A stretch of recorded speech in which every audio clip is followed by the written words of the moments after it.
So good morning and good afternoon and of course good evening to everybody. Thank you all for joining this ISSD Africa webinar. You're all very welcome and great that you could call in from wherever it is that you are. I see lots of comments popping up in the chat box and I look forward to finding out who we have here with us today. This webinar is an ISSD Africa webinar. It's the first webinar that ISSD Africa has ever held, and we're today discussing the ISSD Africa topic of creating demand for quality seed. And we're really looking at a case study which was completed in northern Uganda, and the product of the case study is called Spreading the Gospel, Adoption Processes of Good Horticulture Practices in Northern Uganda.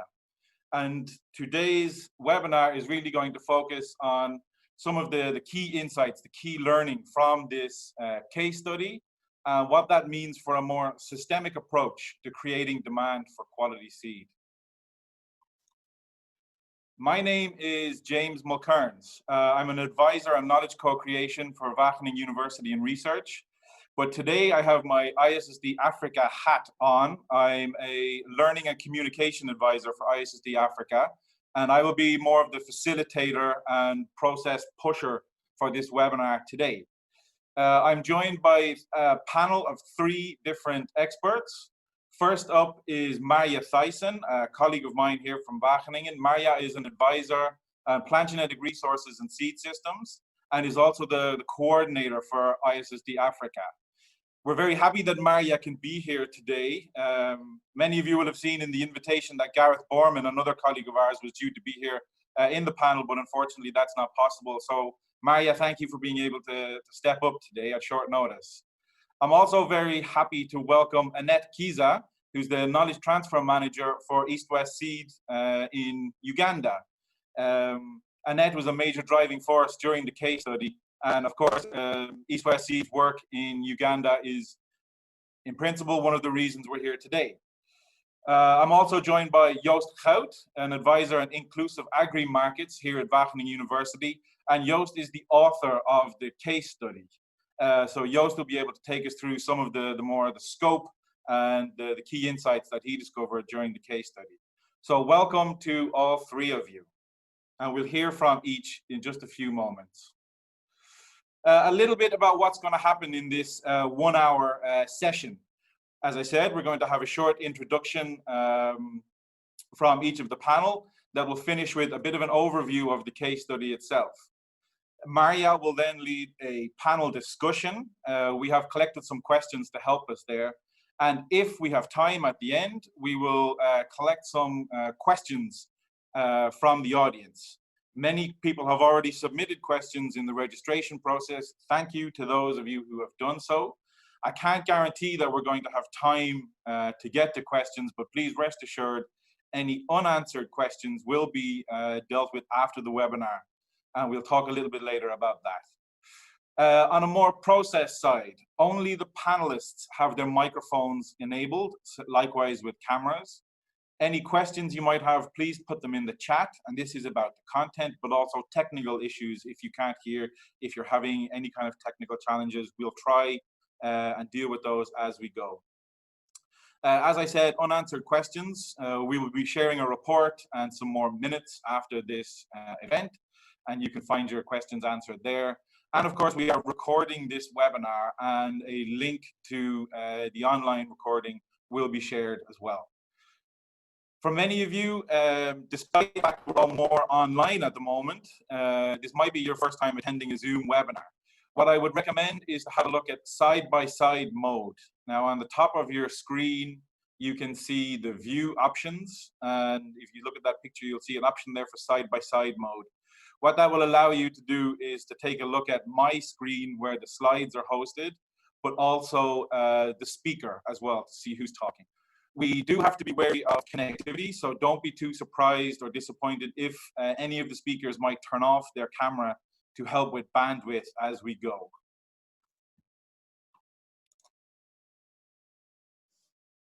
Some of you may have already done this, but to those of you still joining, I'd be really appreciative if you would let us know who you are. We don't get to hear from you today, but I'm still curious to know who's here with us today. So please, in the chat, give us your name, organization, and country. as you're listening. The next few minutes will be introduction, so as you're listening, why not stick it in the chat, let us know that you're here. I'd like to mention just for a brief moment about ISSD Africa. This is an ISSD Africa webinar. What you're looking at here is the ISSD Africa Community of Practice, as it was last December in Nairobi. And this is the group photo from the launch. This is the third phase of ISSD Africa, and it will run for around 3 years in at least, and so far, 12 countries. The program and the community of practice are built around diverse sets of action research. These will take place, as we said, in at least 12 African countries, and the result will be African-grown and African-tested solutions and innovations. We do aim for a true community of practice, and what we mean by that is we want to use the community to promote and give visibility for members, give them scope to promote their activities and to showcase their achievements, but also their needs. And the community is built around diverse, distributed leadership. And we have multiple funding sources, which means I'm not going to put any of the logos of our donors here up on screen. There are too many, which is a very, very strong element of our community.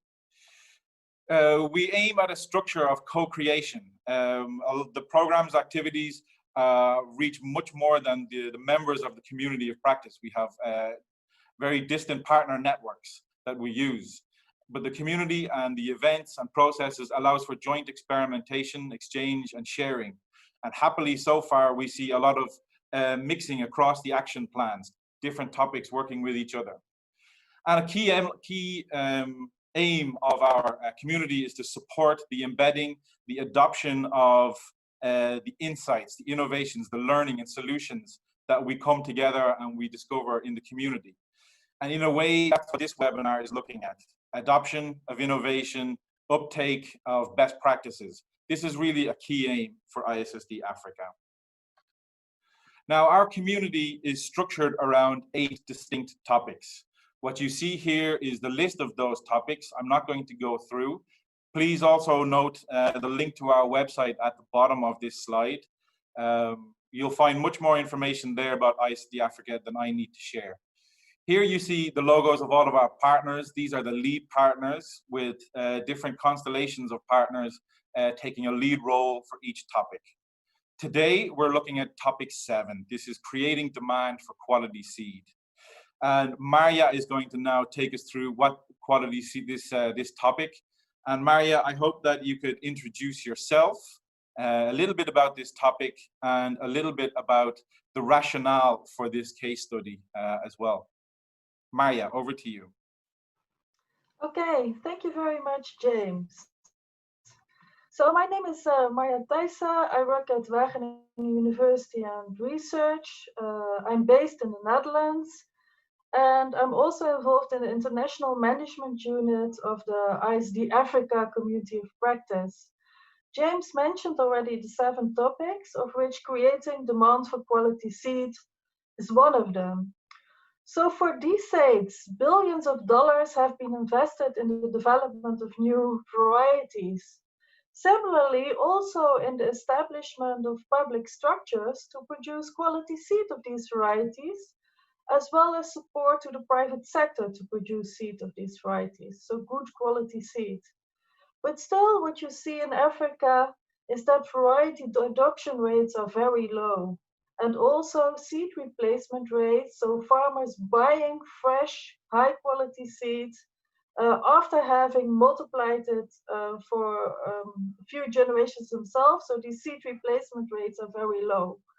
This leads to low productivity, and productivity in Africa is lower than in other areas of the world. So we would like to increase this productivity and think we can do that by increasing the adoption of new varieties and by increasing seed replacement rates.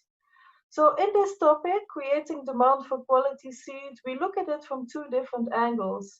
And the first angle is the farmer side. So do we really understand what farmers want? We think if we better understand what farmers want, we can increase these adoption rates and use of quality seeds. And the other angle is the side from the production, the producer side themselves. So how can we better promote what we have. What are really the right strategies and practices to promote improved varieties and quality seeds?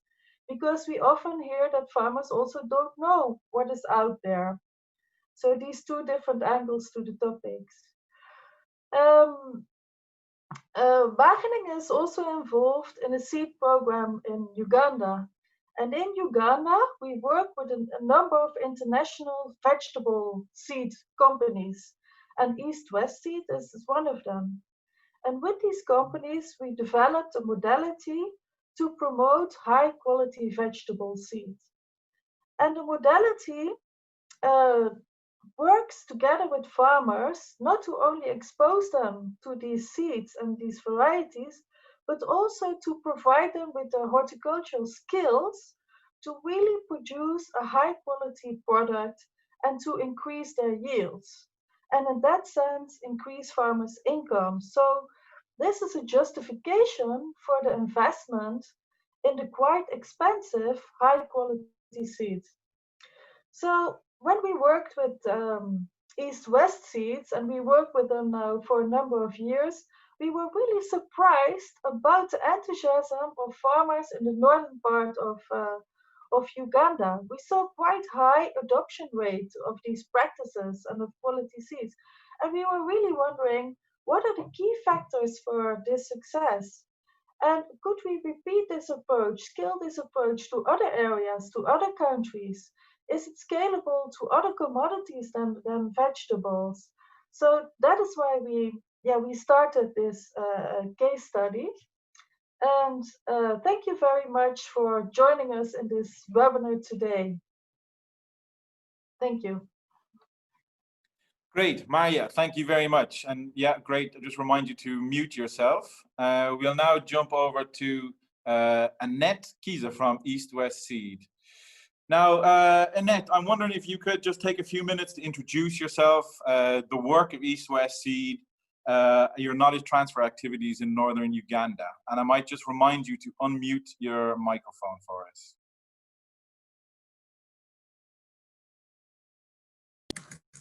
And also, Annette, you have multiple slides. So when you're ready to shift to the next slide, please just let me know. Okay. Good morning, everyone who is listening to us. Thank you for joining us. My name is Kiza Annette. I work as Knowledge Transfer Manager for Uganda. We've been implementing the ISSD project for the last 2 years. This is the 3rd year almost running. And we've been working in northern Uganda, that is in Gulu, Lira specifically, but we outscaling to West Nile, that is in Arua currently with another project running. If you can see, as a company, we have long-term objectives when we are coming in. This is a pre-commercial activities we set up so that it's not like we come in as an NGO. We don't have the NGO approach, but for us, it is a pre-commercial activity as a foundation that we set up for our teams. The first slide you are seeing here is that you'll see on the left-hand side, that is one of the demos we're seeing, the cabbage demos in northern Uganda. And on the right-hand side, this is one of the kitchen gardens we are having in Arua. Next slide, please.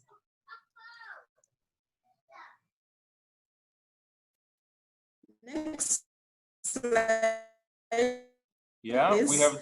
Yeah, this is a pre-commercial activity. We set up pre-commercial activities for our teams. We train our teams to train the farmers. That's our knowledge transfer. We have 5 teams in different areas, and that is in Gulu, and 5 teams in Gulu, 5 teams in Arua, and they're all supported through our training, our KTS team in Bangkok.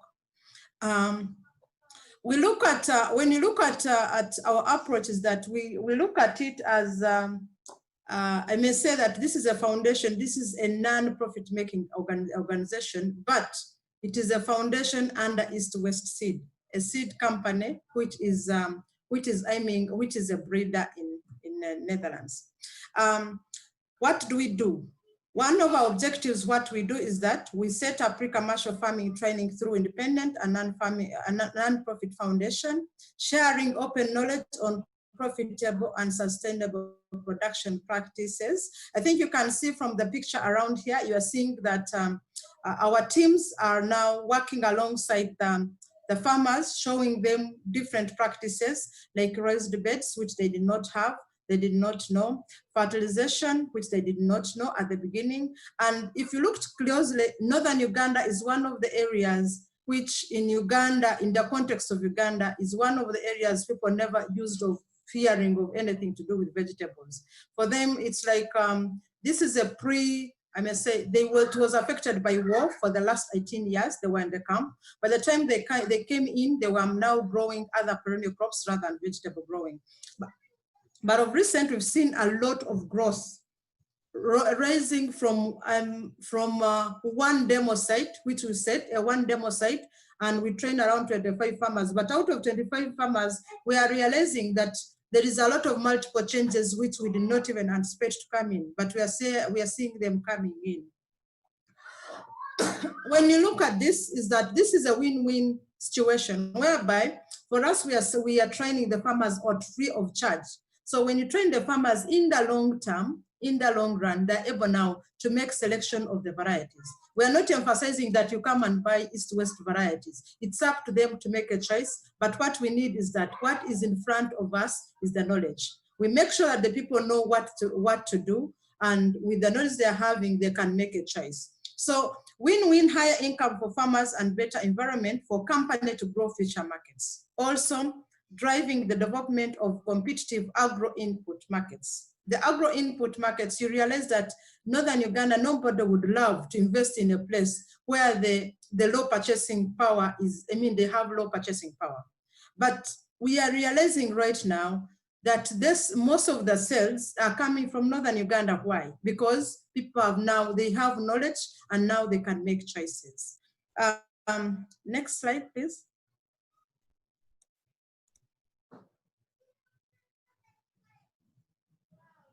Yes, I would also like to talk about the objective of the foundation. The objective of the foundation is to increase farm gate profits and greater environmental sustainability. Also, vegetable production positioned as an attractive and viable livelihood. You realize in Ugandan context, actually in Northern Uganda, people were into tobacco growing. They thought that tobacco growing was the only source of income. But now, if somebody has to wait to get that income from the tobacco, and remember tobacco, it is only one sole buyer, that is Uganda tobacco growers. But that means you are limited by choice. But when they have like vegetables, they have a variety of choice. So as they are waiting for the tobacco, they're able now to grow vegetables. They have seen that vegetables, others even abandoning tobacco into vegetable production. They are looking at vegetable production as one of the areas that they can invest in. Even people who are not even thinking of, they thought that tomato growing was something which was very hard. We are easing it. They're able now to learn from the neighbors that they can get the results. How do we do that?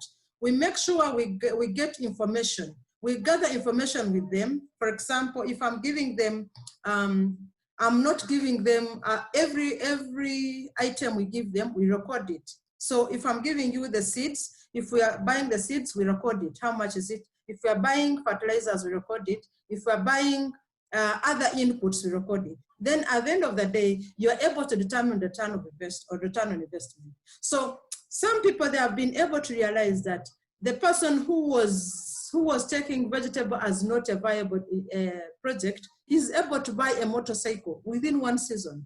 Another season is able to build a big house. How do you see the changes coming in? The changes are coming in because we positioned ourselves to make sure that we portray vegetable as one of the areas for the farmers to invest in. We have fertile environment for businesses. As people, you look at a fertile environment for business. Remember, this is a business company. There is development of a vibrant vegetable sector, which I think everyone is able to see. Even when you look at the news, if you looked at the news right now, I think there is no news. I think in the monitor, in the Daily Monitor, and in the New Vision, everyone right now is looking at vegetable sector as one of the areas of investment. Even if it is kitchen gardens, there is high adoption levels at different sites. Also, looking at improved livelihoods, reduced urban migration, and improved nutrition. People at one moment thought we can only get incomes, we can get rich by being in the cities. But because being in the cities, you don't have access to land, you cannot really have that liberty to grow your vegetables. So they feel the people they left behind, they are far better than them. So when he goes back within one season, we'll give you an example, a person who was in Lida, who was an Askari. There was this guy who was a security guard. He was earning around 100,000, that's equivalent around less than $50. He was earning less than $50, but in a month. But what he did, he made sure he involved his wife to grow vegetables. So before he realized his wife was earning higher money than what he was earning. So at the end of the day, he ended up saying no. When he compared the two, he said, I cannot go back to town. I'd rather come here and concentrate. And now he's one of the guys who is doing very fine. On terms of improved nutrition, we have had a project called NIGI, Nutrition and Income Generation project, which is targeting the refugee communities in Arua, in Omugo sub-county. This one is have an approach of nutrition and income generation. We are setting in the 25 square meters, the kitchen, we're setting up kitchen gardens. I think you've seen them in the previous slide. In the 25 square meters, she is able to plant around 4 crops. Why are we planting 4 crops? What we are showcasing here, can you get the techniques of planting those, of managing those crops? Then from there, he's able to manage, he's able to go in for commercial. So what has happened here, within one season, we've been able to see a lot of transition. The farmers, the refugees whom we thought were limited by space, they're able now to work well with the host community. They're expanding on the gardens, they're going commercial. And remember, the refugee settlement is not permanent. So we are looking at it in the long term. They are going to move from Arua, they are going to go to South Sudan. So by the time they go to South Sudan, in terms of the market, in terms of access to seeds, it will be done. So also we have what you call as rural economic development. After these ones, the long-term curve, what do we want to achieve? We want to achieve the rural economic development as a foundation. Can we go to another slide, sir? Yes, these are simple practices, and I say the way the word says, simple practices and easy to replicate. If you looked closely, you see the middle kitchen garden. It is very easy, very simple. These are 4 kitchen gardens. These are 4 crops within an area of 25 square meters. If you went to Arua to Omugo settlement camp, you'll be amazed by what you're able to see. You'll be able to see a project which was there for only within a season, 1 season. That means 1 crop cycle. We're able to see replication almost doubling than what we have been able to talk about. When you go to Lida, West Nile, when you go to Lida, when you go to Gulu, what you're able to see, the people we targeted 100, we are targeting, like in a season, we're targeting around 100 demos in a district.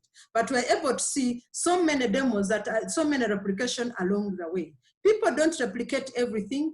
Somebody can take, maybe he can be able to adopt high varieties. Another one can adopt, raised beds.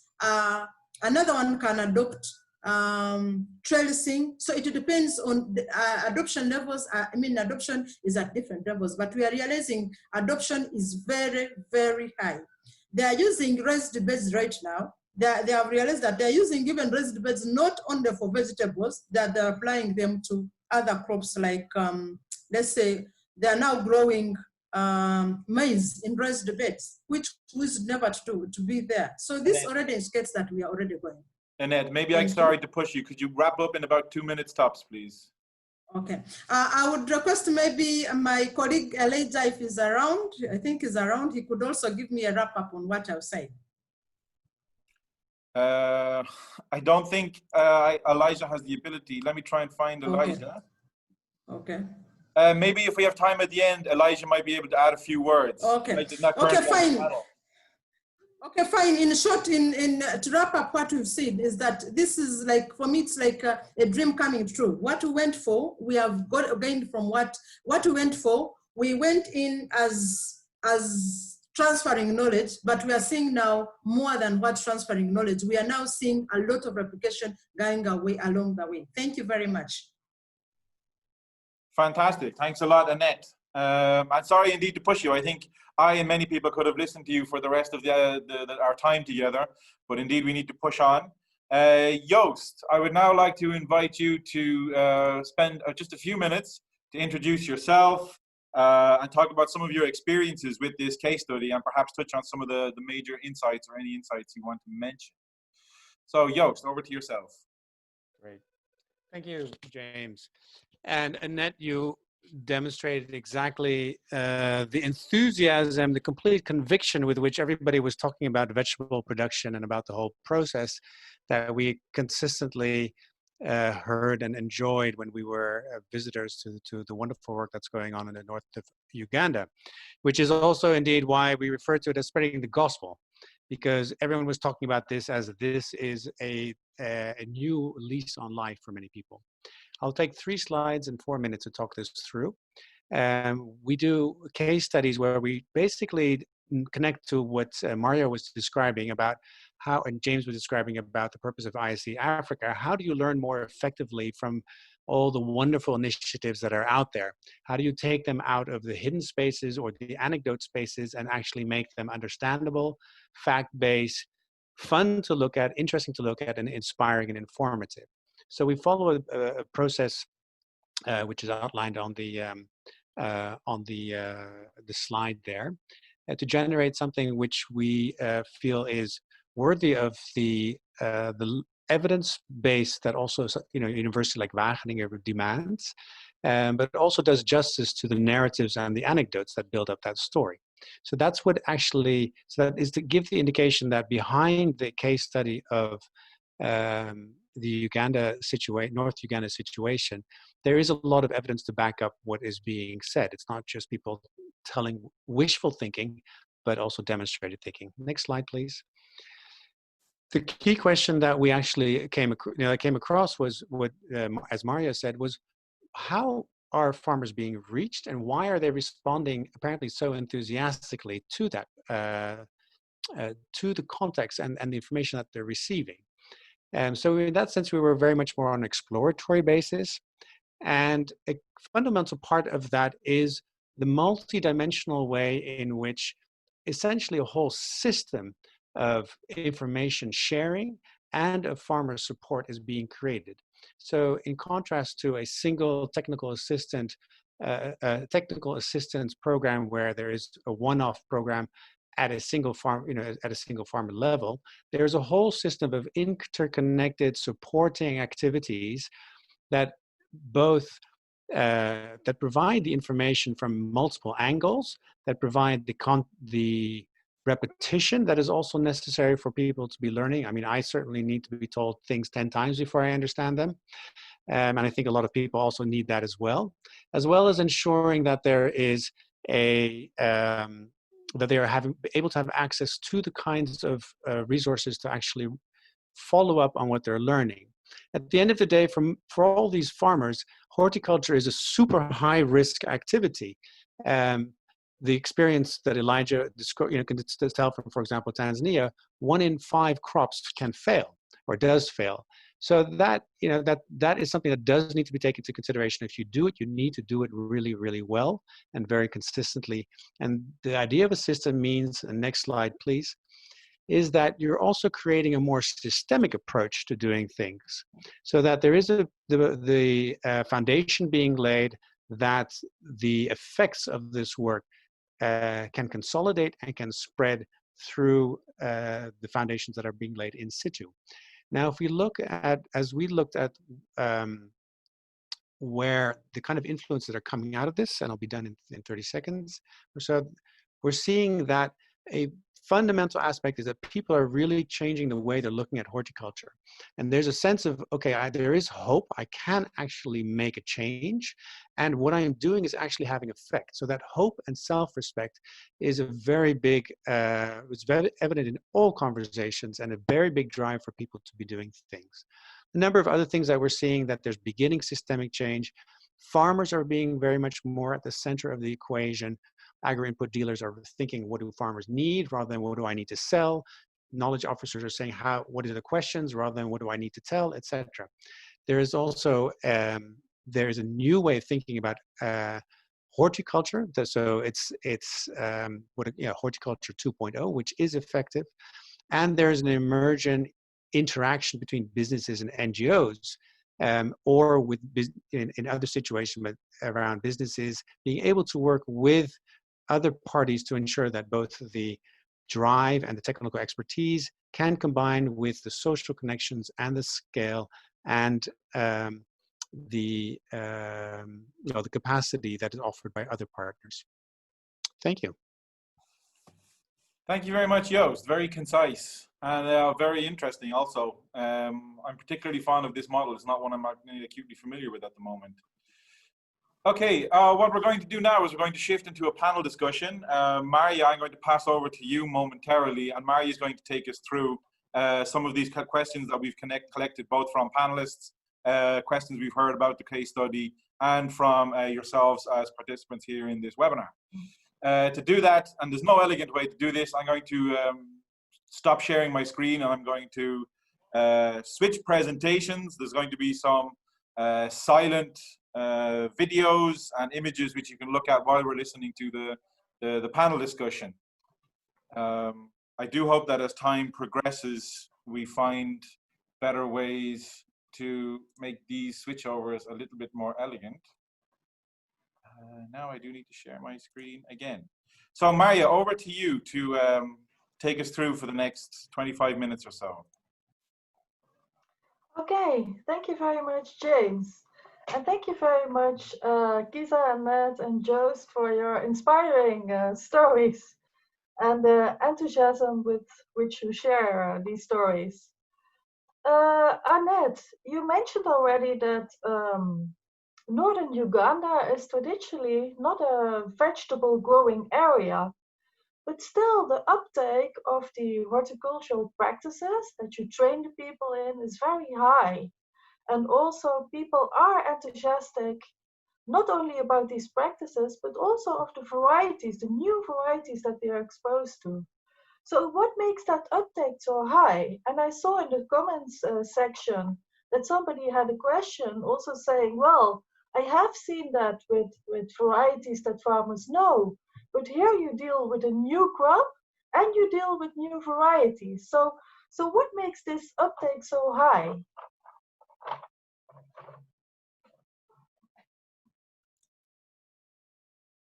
Annette? Annette, you're muted. My network was on and off, and I mean, somehow I'm using my phone, somehow on the network. One of the things is that I really appreciate what I'm also personally, I'm really passionate seeing on the ground.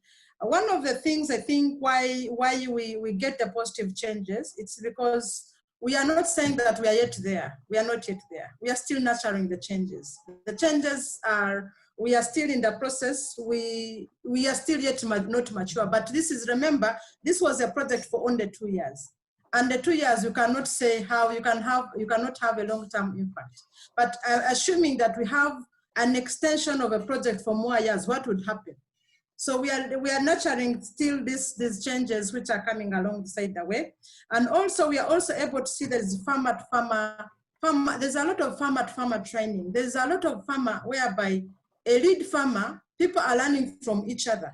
Apart from our lead farmers, our key farmers, people learn from them. I think people, when they see what is happening in the neighborhood, they're able to pick a leaf from there and they're able to replicate whatever is happening. The things that you really see, the way, for example, before we started, people were spraying the pesticides on the tomatoes. The reason why they're saying they are spraying pesticides on the tomatoes because they thought the moment you spray pesticides on the tomatoes, they can have a long off-shelf life. But these things have changed when they're able to see that there are some varieties like our variety Padima, when they were able to see it, they tested it, it could last for more than 2 months. They said, oh, we can even, the way it is, the way how we are handling it, the way how we are keeping it, it is influencing our off-shelf life. Okay, thank you very much, Annette, for this explanation. So you say what makes your approach successful is on the one hand, this farmer-to-farmer exchange, which helps in increasing adoption rates, but also the seeing is believing approach, where you really expose farmers to new practices and show that these are effective. Are there any more critical success factors to your approach? Yes, the critical success factor here is that I think one of the things which I didn't mention behind is that out of all this, there is also increased sales. In our sales have been able to be increased, the demand of our products have been able to be increased in that area. But this is not our core objective why we are doing what we do. What we wanted is that we wanted first have what we call as transfer the knowledge. Trust, so that we can build trust from our farmers. So the farmers, when they build trust in you, then they're able now to replicate easily. So one thing is that we are able to set up different demos. They're able to see it is very possible. It is possible. So when they're saying that is possible, they build trust. When they build trust in somebody in our team, then they're able to make a selection of their choice, of the variety of their choice. What we need to do is that we train the farmers on how to grow, on what to grow, then we empower farmers to make a choice. That has been our core values. And our knowledge is a public good. So we usually use like WhatsApp groups, Grow How, that is Grow How. It has been translated in different languages, so they can easily ask questions and they get the answers. Specifically, actually, they don't even ask. Sometimes they ask, somebody has grown another variety, but is able to ask a question, how do I handle this? So all the knowledge we give it to them free of charge. So they're able to build trust in us, and based on that, they're able to make choices. Okay, thank you very much on that. So it's on the one hand, it's trust, it's providing them with the knowledge, but also not pushing too hard and still give them the possibility to make their own choice. So Joost, can I ask you, do you see, how would you break down this success of East-West seeds in this approach of exposing farmers to new crops and varieties and training them on horticulture, leading to quite high adoption in these 2 years? Sorry, okay. Annette, I would like to move to Joost now. Okay, or you would like to add one more thing? Yeah, no, the only thing which I'm looking at is that we are not, I think the competition now, we are opening competition for everyone. It's like now, it's now a competitive world. Everyone now can be able to, it is easier for you to invest in this sector right now. Okay, thank you, Annette, for this addition. Joost, could you add anything in this area on critical success factors, how to break down the success, and then look at the farmer side, the business for the farmers, as well as for these initiatives in general?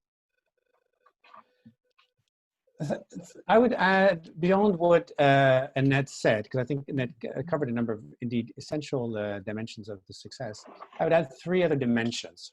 One is that the training program is set up in such a way that farmers understand the entire production cycle, are taught to learn the entire production cycle, and it's broken down into very clearly distinct steps.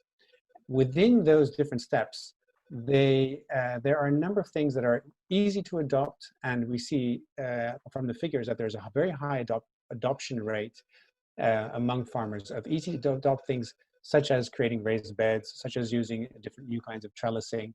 And there's also a number of things that are harder to adopt, but they can also be followed up in the second year or third year of farmers repeating the success.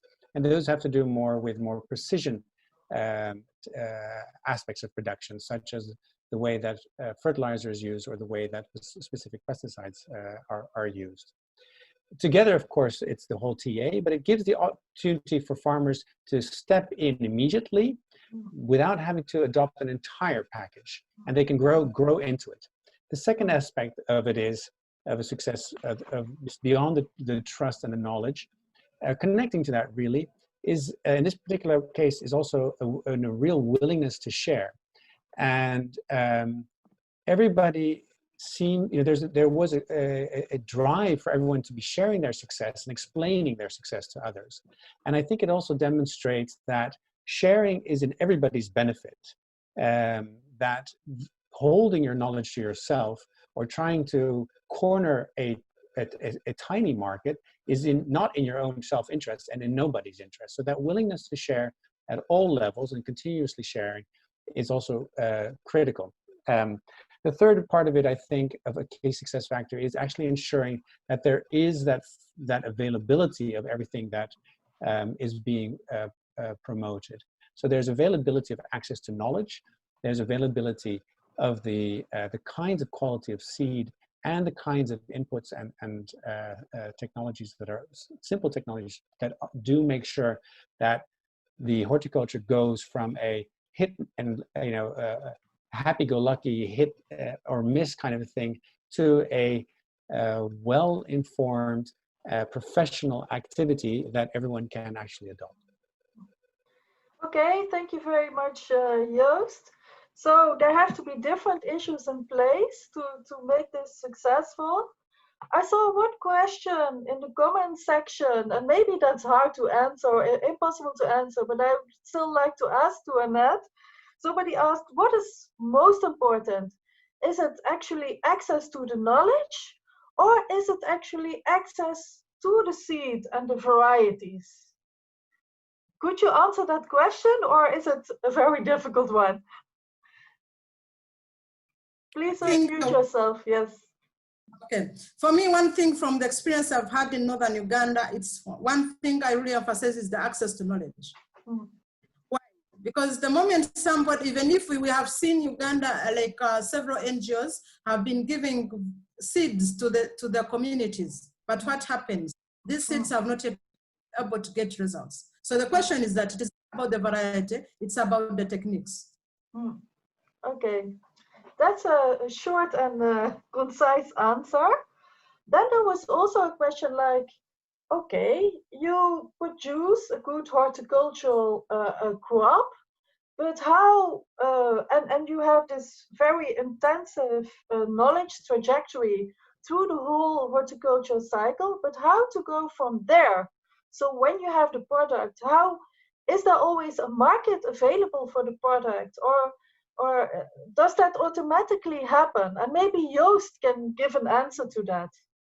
I don't know if you looked in your case study also to that aspect. So once you have the high yield, once you have the quality product, you cannot consume it all yourself in your household. So what about this market aspect of the value chain?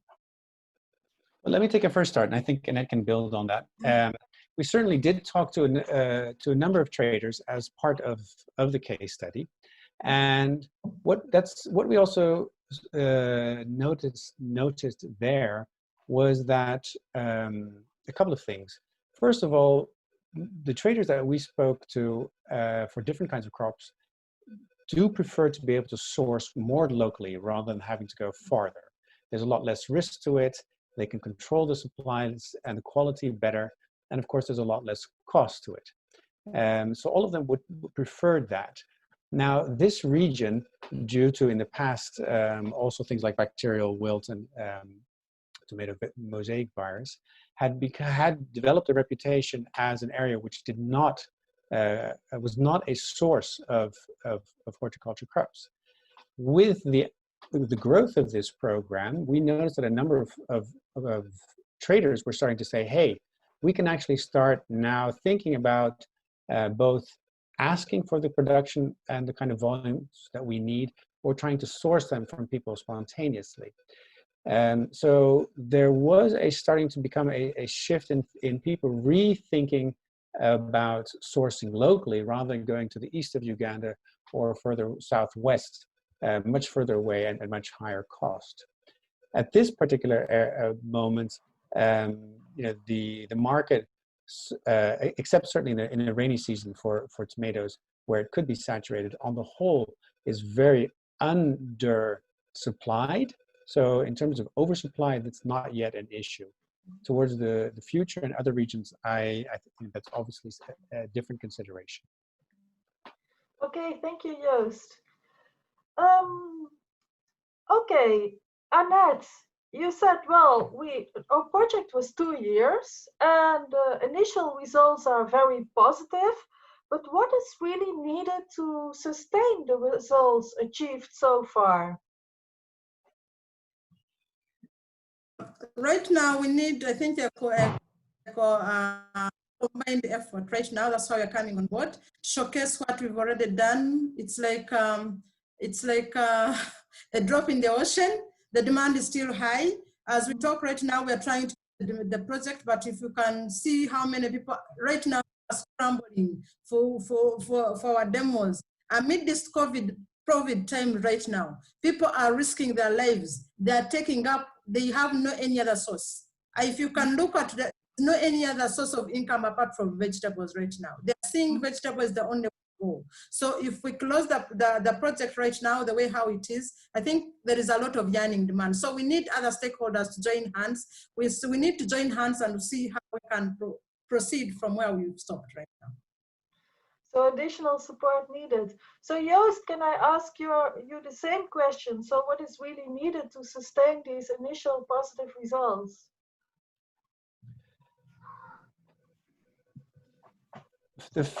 Certainly, one thing is indeed what Annette is also indicating. I would agree that you need to continue for at least for 2 or 3 more years, so that farmers can actually go through a number of bad cycles as well. That they actually experience that crops are poor or can fail, and yet they can be, that they can actually be supported to go through that and maintain that their basic trust and their willingness to continue with these activities through the good and the bad times, or so that kind of consolidation is certainly necessary. In terms of actually reaching out, scaling the kind of impact, and as Annette said, this is it's a very valuable drop, but you need to also to create a sector just simply requires a lot more people doing comparable work. And Elijah can certainly speak to this from experiences in Tanzania and wider in East Africa. The necessity of working with, for example, government extension agencies, and seeking much more of these kinds of collaborations, so that there is a comparable high quality of support for farmers, to create a collective sense of that you can produce this at scale, and that there is a viable sector here, which will also draw in other people, the traders, the processors, and also the final retailers, who then actually are willing to invest and support from the market side, or not. Yes. So that's... Maybe to add on something, right now we've seen a lot of urban rural migration. Because of the COVID, this is recent. Because of the COVID, there is a lot of people moving from the town because they cannot manage their families in towns. So they are pulling back to the villages. So they're putting pressure on the food sector on the villages. So we need to increase our investment in the food security in the villages. Otherwise, we are at risk of having hunger in the next few days to come. Okay. Thank you very much. Yes. Sorry, I think the last thing that's also critical is, there's obviously a choice to start with a high impact crop such as tomatoes, because that has a very high return on investment. At the same time, going forward, you're going to have to seek stability. And that means also diversifying into other crops, which allows rotation, but also allows to spread risk and to spread the market for horticulture beyond a few single crops, which could make it a too risky venture in the long term. Yeah, thank you very much, Joost and Annette, for your answer. A lot still to be done, and clearly the need to create a cloud and work more intensively in this sector.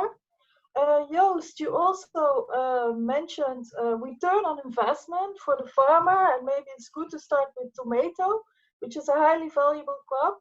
There's also a question in the comment section, like how I can imagine that's very important for the farmer to show this return on investment, but how do you demonstrate that? And is then financial literacy also a constraint in demonstrating return on investment for farmers in vegetable growing? Annette, could you, or Joost, who would like to answer that? Yeah, maybe first Annette, then Joost. Yeah, what we've seen is that you're talking about financial literacy. Indeed, it's true. We recognized that. So what we've tried to do, we are integrating it as part of our training. In the 5 modules we train to our farmers, that is part of the modules that we train in them. Otherwise, yeah, they need to know how much they're investing in and how much they're able to get out. If they have to have other sources of income, what are the options they can go in for? But still, we are not yet, I think I may say that we are not yet there. We are still starting. Joost, would you like to add? One last thing, because I also want to give some time for Elijah, because there's a wealth of information there.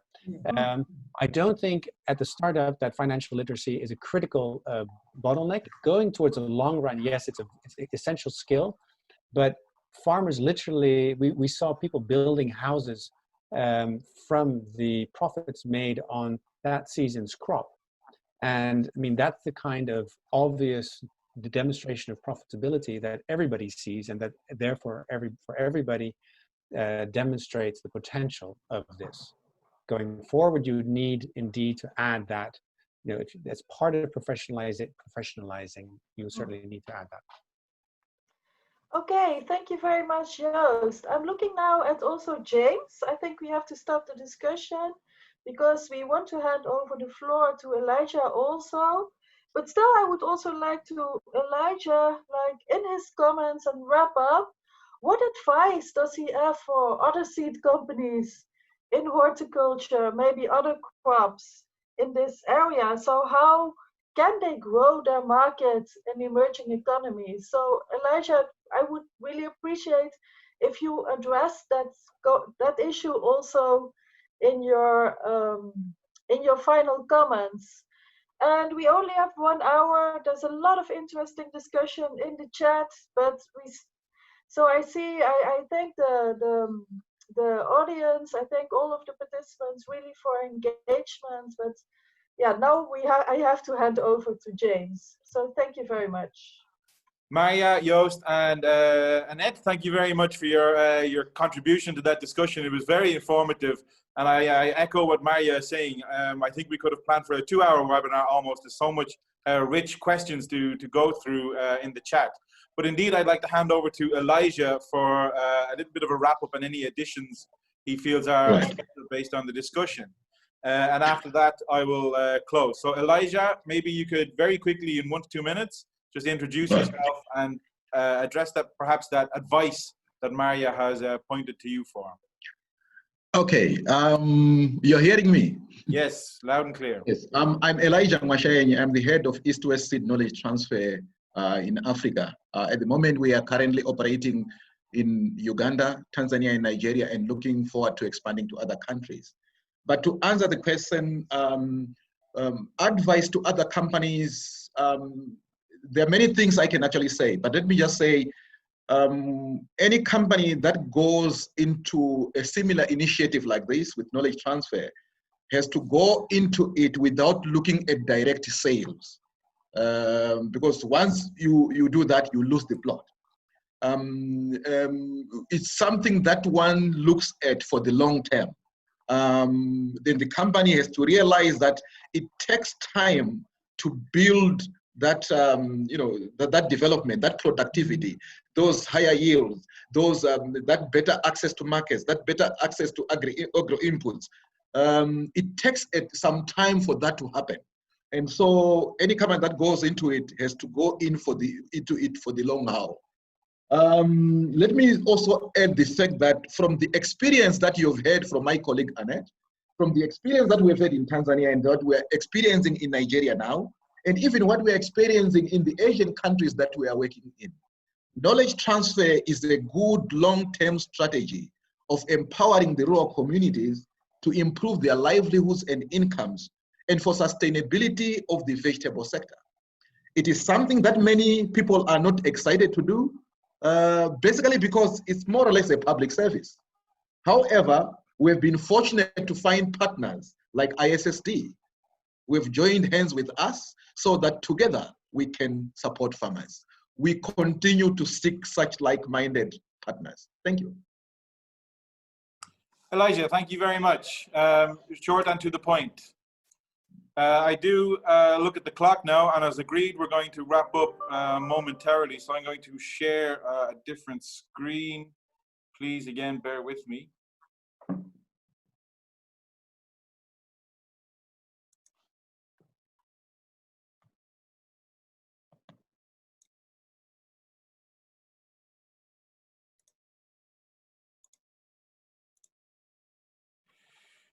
So let me use this opportunity to thank our now 4 panelists. We started with 3 panelists, and we added gratefully Elijah at the end. It has been a very rich discussion in such a short time. I believe, like I said, that we could add another time slot on here to continue the discussion, but unfortunately that's not possible. Rest assured, those of you who have submitted questions in the chat, those questions will be distributed among our panelists here today, and we will put those into the final report for the webinar. Again, the webinar has been recorded, and we'll share a link to the full video as well. I would like to encourage you to stay connected with ISSD Africa. There you see the link to our website where you'll find the case study. Now, you were also watching a muted video introduction of the case study. Please go to the website, that's also there. Also follow us, get our latest news and updates on Twitter, and also via the website you can subscribe to our digital newsletter. With the digital newsletter, we don't just want to showcase ISSD Africa community work, but also what's happening in the wider seed sector development in Africa. So please, connect with us and stay tuned for what everybody in ISSD Africa, the community, is doing. Again, I'd like to say a final thanks to you, Annette, to Maria, and to Joost, and to all of you for joining us here for this webinar. I'd like to wish everybody a very enjoyable Tuesday, and hope to see you again online soon. Bye-bye for now, and take care.